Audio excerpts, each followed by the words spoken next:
મિત્રો જય માતાજી. બધા આનંદમાં જશો, કારણ કે આનંદમાં રહેવા માટે તમારી પાસે હુનર હોય તો સદાય આનંદમાં જ રહો, અને તમારા કાન હુનર હશે જ તો જ આનંદમાં છો ભાઈ. મિત્રો આજે બેઠા બેઠા બાળપણ વખતે, મારા બાળપણ વખતે, મારી ઉંમરના આપમાં જે પણ હશો એમની ઉંમર વખતે આવા કોઈ દૂરસંચારના સાધનો નહોતા, જેવા કે ફોન નહોતા, વાયરલેસ નહોતા, કેમેરા નહોતા, ગામડા ગામમાં રહેતા, લાઇટો નથી. એ વખતના પશુ પક્ષીઓ જે બોલતા એના ઉપરથી કોઈ મહેમાન આવે કે બીજી કોઈ ખુશખબરી આવે, એ આપણા ઘરઢિયા બધાય જોતા, કહેતા, આપણે નાના સાંભળતા. આપણી ફૂયું, તમારી મારી માતાજી. મિત્રો યાદ છે કાગડો બોલતો ને સવારના પોરમાં, ઘરના દરવાજે અથવા ઓરડા ઉપર, તો અંદરથી બાઈ માણસ બારે નીકળીને કહેતા કે આડા ઉડે બીજી જગ્યાએ બે. જો અમારે કોઈ ફલાણા મહેમાન આવે, જેમ કે પોતાનો ભાઈ, દીકરો, પતિ, અને ખરેખર કાગડો ઉડીને બીજી જગ્યાએ બે હતો ને, તો એ બાઈ માણસના જે મનોભાવ એ વખતે બહુ રાજીપો એને આવે. કાગડો એને હગા ભાઈ જેવો લાગે, કારણ કે મારો મોસાળ ભારતમાં હતો. જ્યારે પણ કાગડો બોલતો એટલે મારા માં કાગડાને કહેતા, કાગડા ઉડી બીજી જગ્યાએ બે, જો મારા પિયરનો કાગળ આવે. કારણ કે રૂબરૂ કોઈ આવે ક્યાંથી શકે, પણ કાગળ આવતા. એટલે કાગડાના સુકન. બીજું, જ્યારે રોટલા ઘડતા હોય ત્યારે ચૂલામાં જે તાવડી ચડાવેલો હોય ને, એ તાવડી જે બાજુ એને તાપ લાગતો હોય ને એ બાજુ કાળી પડેલી હોય. એ જગ્યાએ પછી આવા તારલિયા થાય, તારા ટીમ ટીમ ટીમ ટીમ થાય ને બંધ થાય. એને ગામડા ગામમાં કહેતા તવો હે છે, કોઈક મહેમાન આવશે. અને ખરેખર મિત્રો ક્યારેક ખાચોય પડતો, કોઈક મહેમાન આવી જતો. પછી તીતર કોઈ બોલે, કઈ બાજુ બોલ્યો, ડાવો જમણો. પછી આંખ, આદમીની જમણી આંખ ફરકે તો સારી, આમ નથી ઘણી વખત ફર ફર ફર થતી, અને બાઈ માણસની કહે છે કે ડાબી આંખ સારી. આંખ ફરકતી એટલે કહેતા કે આજે કોઈક સારા સમાચાર આવશે, જમણી આંખ ફરકે છે. અથવા તો બાઈ માણસ કે ડાબી આંખ ફરકે છે. મિત્રો કેવા કેવા જૂના આ બધા ઉટોકા હતા કે આવું થાય તો આવું બને. જમણે હાથમાં ખાજ આવતી, ખાંજવાળા આવે ને જમણા હાથમાં, તો કહેતા આજે રૂપિયા આવશે. અને ક્યારેક ક્યારેક ખાચોય પડતું, રૂપિયા આવતા ખરા. મિત્રો આ બધા જૂના ઉટોકા હતા, જૂના અનુભવ હતા. જેમ કે ડાવો ખર, જમણો વશિયર, અને પેશન તો પાતાળ. ગધેડો જે છે ડાવો બોલે તો એને શુભ ગણ્યો છે. વશિયર એટલે નાગ. આપણે ગામત્રે જતા હો અને જમણો, ડાબી બાજુથી આવીને જમણી બાજુ આપણો રસ્તો જો ઓળંગીને જમણી બાજુ જાય તો કહેશે કે એને શુભ માને. અને એમાંય જો પેશન તો પાતાળ, એના જો દરમાં કોઈ તિરાડમાં એ જતો હોય તો એને શુભ ગણવામાં આવ્યો છે. પછી આટો,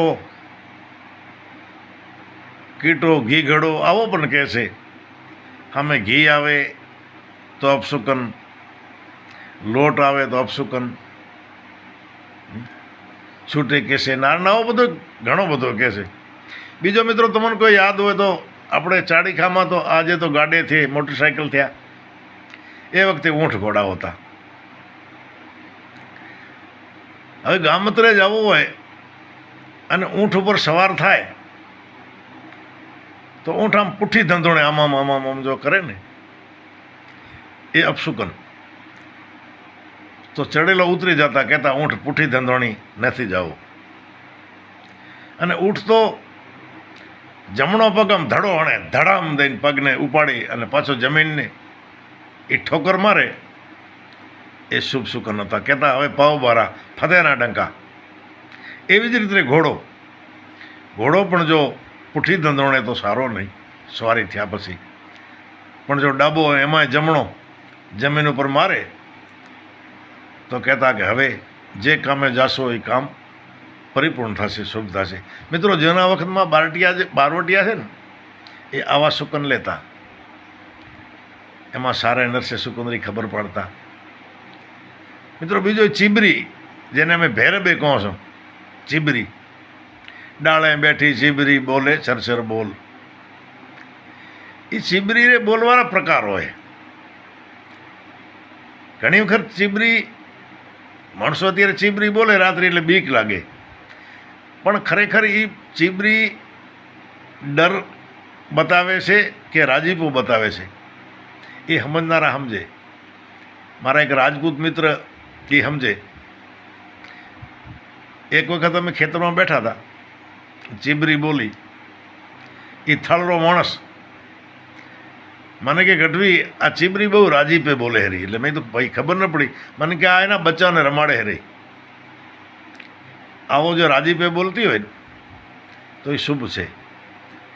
ઘણી વખત ઓલા ઘૂઘુ રાજા આવે રાતરા ઉડે, એ ચીબરીના બચ્ચાને બિચારાને હેરાન કરે, ખાઈ જતા હોય, એ વખતે જે બોલતી હોય એ ખરાબ હોય. એટલે મિત્રો જૂના માણસો જે વખતે આવા કોઈ આધુનિક સાધનો નહોતા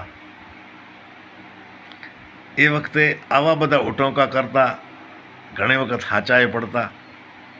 આજે મને બેઠે બેઠે ને બાળપણ વખતરા આ બધાએ જોયેલા, અનુભવેલા, સાંભળેલા મને યાદ આવ્યા.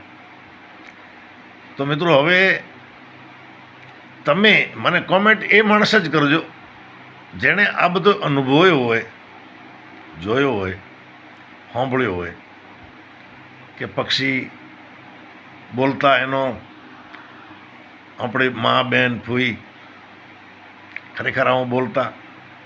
ગમતરે જતા એટલે ઊંઠ ઘોડો એની સવારી કરતા ત્યારે આવા અનુભવ થતા. આંખ ફરુકતી એ યાદ હોય તો કહેજો, કોમેન્ટ કરજો. બીજે ઘણી વાતો આવે છે જે એમ થાય કે આવતીકાલે આ વાત કરીશ, પણ પછી મગજમાં હું નીકળી જતી હોય. એટલે મિત્રો આ બધા અમે થળપારકનો જ્યાંથી રહેતા ત્યારે મેં ખૂબ સાંભળેલ, જોયેલ. જૂના માણસો સુકનોરી વાતો કરતા. એટલે મિત્રો મને એમ થયું કે આજે થોડીક વાત આપની સાથે શેર કરું. તો આપને કોઈ આવા અનુભવ યાદ હોય, આપે આવા સુકન અપશુકન જોયા હોય, સાંભળ્યા હોય, અનુભવ કર્યા હોય તો કોમેન્ટ કરજો, શેર કરજો. આપણી ચેનલને સબસ્ક્રાઈબ તો જરૂર કરજો. હમણાં સબસ્ક્રાઈબર બહુ ઓછા છે ભાઈ. હમણાં આખો મહિનો એક પણ સબસ્ક્રાઈબર વધ્યો જ નથી. હતા એમાંથી ઘટ્યા. 5000 ને માથે 541 જેવા હતા કે 441 હતા, એની જગ્યાએ હવે 37 ઊભા છે. 5000 માથે અમુક 100 અને પછી 37 ઘટતા જાય છે. આપણી મૂડી તો એ જ છે સબસ્ક્રાઈબર. તમે બધા જો સબસ્ક્રાઈબ નહીં કરો તો આપણી ચેનલ ગ્રો કરશે નહીં. આ ઉંમરે સમજ્યા, 60 વરે હાથ નાખ્યો ભાઈ, હવે તો પાર લગાડો. બાકી બજરંગબલી બેઠા છે આપણો બધાનો, મારો અને તમારો સંભાળનારા. તો ફરી કોઈક જૂની વાતમાં મળશું. ત્યાં સુધી જય માતાજીની.